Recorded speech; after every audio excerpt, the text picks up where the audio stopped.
Local First, the Border Network for Human Rights says they're making it their mission to hold agencies accountable and prevent future abuse. This is a 25-year venture meant to educate law enforcement and the community about how officials interact with the public. The whole thing is volunteer-based. The Border Network for Human Rights launched what they call their 2025 Abuse of Authority Documentation Campaign.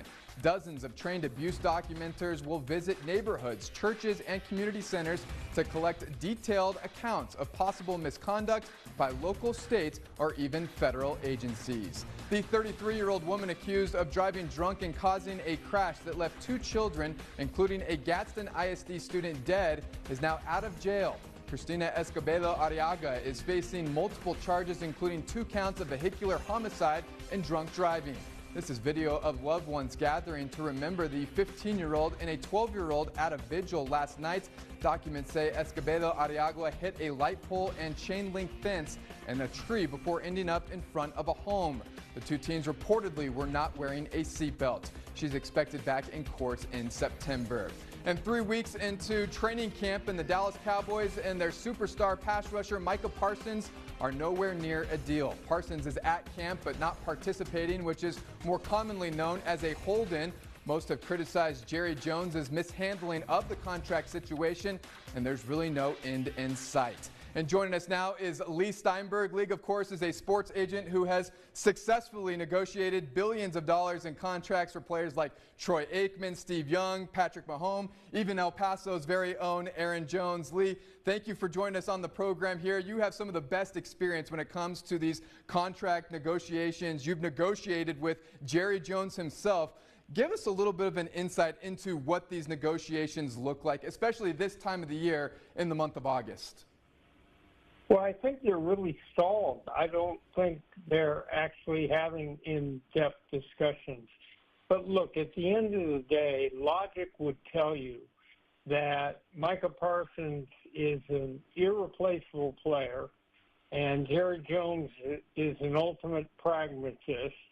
So I think this will settle at some point in the next couple of weeks, certainly before the season, and there'll be a long, illustrious Micah Parsons career at Dallas. If you can look past all the heat, it's Dallas, and everything there is larger than life. But there may be a way in which the Cowboys don't particularly need Micah Parsons risking his health in preseason anyway.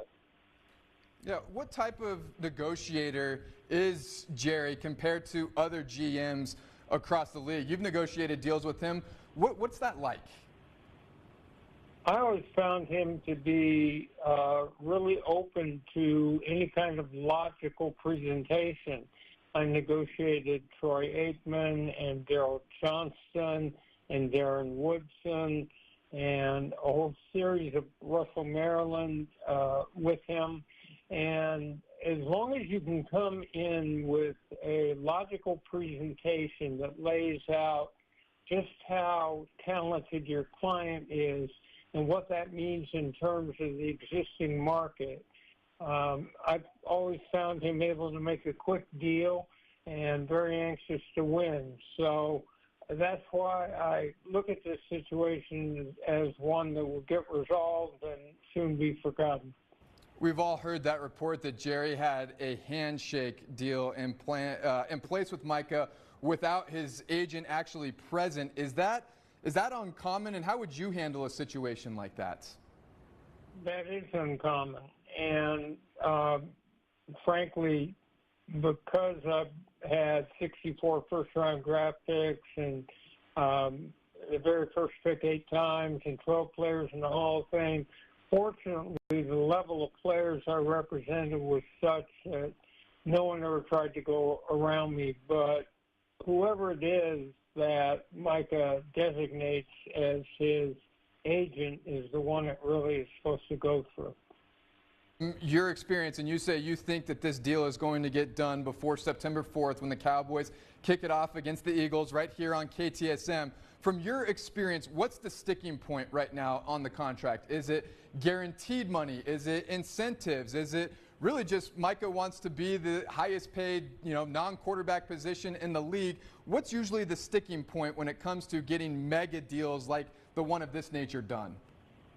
It usually is about guaranteed money, because a long-term contract can have really high salaries, but if they're not guaranteed, then sometime in the future a team could try to cut the salary or cut the player. So it really, when you look at a long-term deal, you look at how much money comes over the first few years, because contracts of that magnitude get redone over and over again because high salaries put too much burden against the cap.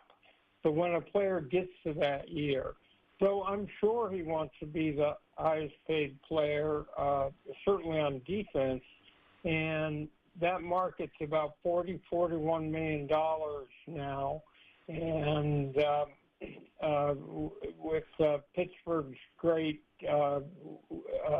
Watt and a couple other players. So I think that's probably about where it comes in.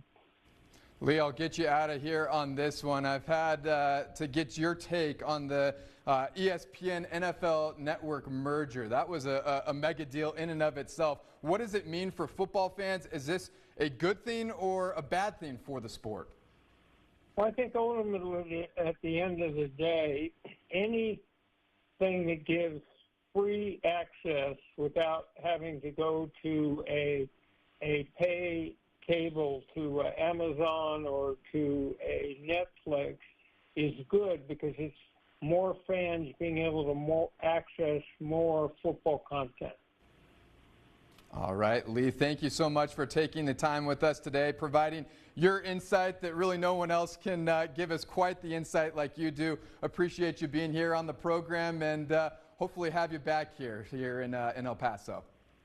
Happy to do it, and have a good day. All right, Leigh, thank you very much. Coming up, we head back to Austin as House Democrats are still outside the state preventing a quorum. What the Speaker of the House is saying about the situation. Robert.